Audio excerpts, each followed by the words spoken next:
ವೀಕ್ಷಕರೇ, ಏನು ಗೊತ್ತಾ, ವಾಟ್ಸಪ್ನಲ್ಲೇ ನೇರವಾಗಿ ಡಾಕ್ಯುಮೆಂಟ್ ಸ್ಕ್ಯಾನ್ ಮಾಡಿ PDF ಮಾಡ್ಬೋದು. ಅದಕ್ಕೆ ಅಂತ ಬೇರೆ ಆ್ಯಪ್ ಬೇಡ. ಹೇಗೆ ಅಂತ ಗೊತ್ತಾಗಬೇಕು ಅಂದರೆ ಪೂರ್ತಿ ವಿಡಿಯೋ ನೋಡಿ. ಓಪನ್ ಮಾಡಿ, ಆಮೇಲೆ ಯಾವುದಾದ್ರೂ ಚಾಟ್ ಓಪನ್ ಮಾಡಿ. ಅದಾದಮೇಲೆ ಇಲ್ಲಿ ಅಟ್ಯಾಚ್ ಅಂತ ಆಪ್ಷನ್ ಇದೆಯಲ್ಲ ಡೌನಲ್ಲಿ, ಅದ್ರ ಮೇಲೆ ಕ್ಲಿಕ್ ಮಾಡಿ.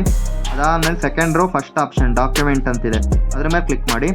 ಇಲ್ಲಿ ಥರ್ಡ್ ಆಪ್ಷನಲ್ಲಿ ಸ್ಕ್ಯಾನ್ ಡಾಕ್ಯುಮೆಂಟ್ ಅಂತಿದೆ, document scan is now supported ಅಂತಿದೆಯಲ್ಲ, ಅದ್ರ ಮೇಲೆ ಕ್ಲಿಕ್ ಮಾಡಿ. ಇಲ್ಲಿ ಎರಡು ಆಪ್ಷನ್ ಬರುತ್ತೆ, ಮ್ಯಾನ್ಯಲ್ಲು, ಆಟೋ ಕ್ಯಾಪ್ಚರು.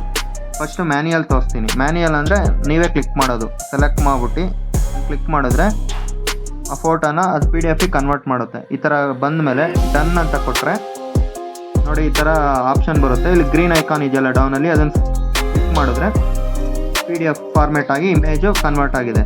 ಅದೇ ಥರ ಆಟೋ ಕ್ಯಾಪ್ಚರ್ನು ತೋರಿಸ್ತೀನಿ. ಅಟ್ಯಾಚ್ ಫೈಲ್ಗೆ ಹೋಗಿ, ಡಾಕ್ಯುಮೆಂಟ್ಗೆ ಹೋಗಿ, ಸ್ಕ್ಯಾನ್ ಡಾಕ್ಯುಮೆಂಟ್ಗೆ ಹೋಗಿ, ಇಲ್ಲಿ ಆಟೋ ಕ್ಯಾಪ್ಚರ್. ಈಗ ಆಟೋ ಕ್ಯಾಪ್ಚರ್ ಅಂದರೆ ಅದಷ್ಟೇ ಫೋಟೋ ಕ್ಯಾಪ್ಚರ್ ಮಾಡುತ್ತೆ, ನಾವೇನು ಮಾಡೋ ಅವಶ್ಯಕತೆ ಇಲ್ಲ. ನೋಡಿ ಕ್ಯಾಪ್ಚರ್ ಆಯಿತು. ಆಗಲೇ ಆದರೆ ಮ್ಯಾನ್ಯಲಾಗಿ ನಾವು ಮಾಡಿದ್ವಿ, ಇದು ಆಟೋ ಕ್ಯಾಪ್ಚರ್. ಸೇಮ್ ಅದೇ ಥರ ಮೇಲ್ಗಡೆ ಡನ್ ಕೊಡಿ, ಗ್ರೀನ್ ಐಕಾನ್ ಮೇಲೆ ಕ್ಲಿಕ್ ಮಾಡಿ. ನೋಡಿ ಸೆಂಡ್ ಆಯಿತು.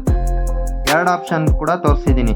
ಮತ್ತು ಎಕ್ಸ್ಟರ್ನಲ್ ಆ್ಯಪ್ಸು ಯೂಸ್ ಇಲ್ಲ, ಡೈರೆಕ್ಟ್ ವಾಟ್ಸಪ್ ಮುಖಾಂತರನೇ ನೀವು ಇಮೇಜ್ನ PDF ಕನ್ವರ್ಟ್ ಮಾಡಿ ಡೈರೆಕ್ಟಾಗಿ ಸೆಂಡ್ ಮಾಡ್ಬೋದು.